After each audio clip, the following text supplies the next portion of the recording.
Mjumbe huyo kamati ya siasa wilaya ya Mkoani, Miza Hassan Faki, ameitoa kauli hiyo wakati wa ziara ya mbunge wa vijana kisiwani Pemba, Mheshimiwa Zainabu Abdalla katika jimbo la Mkoani na Mtambile, alipotembelea mradi wa umoja wa vijana wa Chama cha Mapinduzi unaojishughulisha na ufugaji pamoja na ushoni. Comrade Miza amesema, kwa hiyo naomba tuwe waaminifu, tufanye hizi shughuli kwa umoja, kama tunavyoitwa umoja wa vijana, tuwe wamoja kweli, isiwe umoja wa vijana huko tu, tuwe umoja wa vijana katika shughuli zote ambazo zinatuhusu sisi vijana. Wakizungumza kwa niaba ya wana vikundi mbalimbali vilivyomo katika jimbo la Mkoani na Mtambile, Haji Hamisi pamoja na Asha Abdalla Ali, mwenyekiti wa kikundi cha baada ya dhiki Faraja cha jimbo la Mtambile, wameeleza umoja wa vijana wilaya ya Mkoani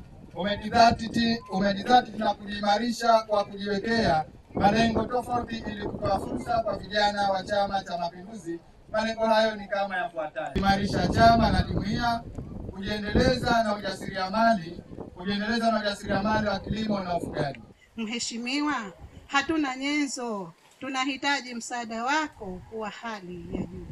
Ndugu mgeni rasmi, ujio wako ni faraja kwetu na tunategemea itakuwa endelevu. Akizungumza kwa nyakati tofauti katika ziara yake hiyo ndani ya wilaya ya Mkoani, mbunge wa vijana wa Chama cha Mapinduzi Mheshimiwa Zainabu Abdalla amewataka vijana hao kuzidisha umoja wakati wa shughuli zao ili kuendelea kupata mabadiliko chanya, huku akiridhishwa na mradi wa vijana ambao wanajishughulisha na shughuli za kilimo, ushoni na ufugaji, ambapo mwakilishi wa jimbo la Mkoani Mheshimiwa Hamisi Amran Hijazi akiwataka vijana hao kuendelea kutafuta taaluma ya elimu.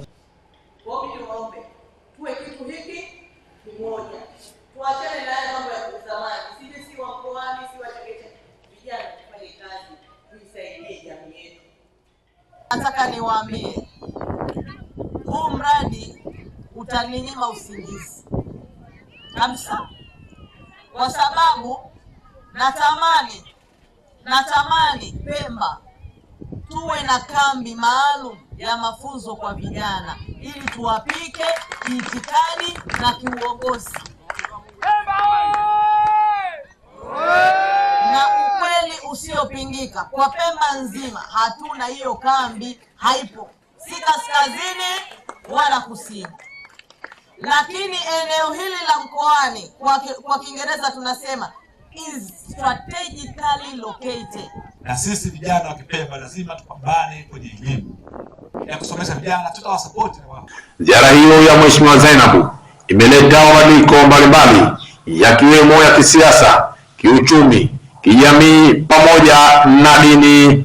Nikiripoti kutoka kisiwani Pemba, ni mimi Maulid Hamisi.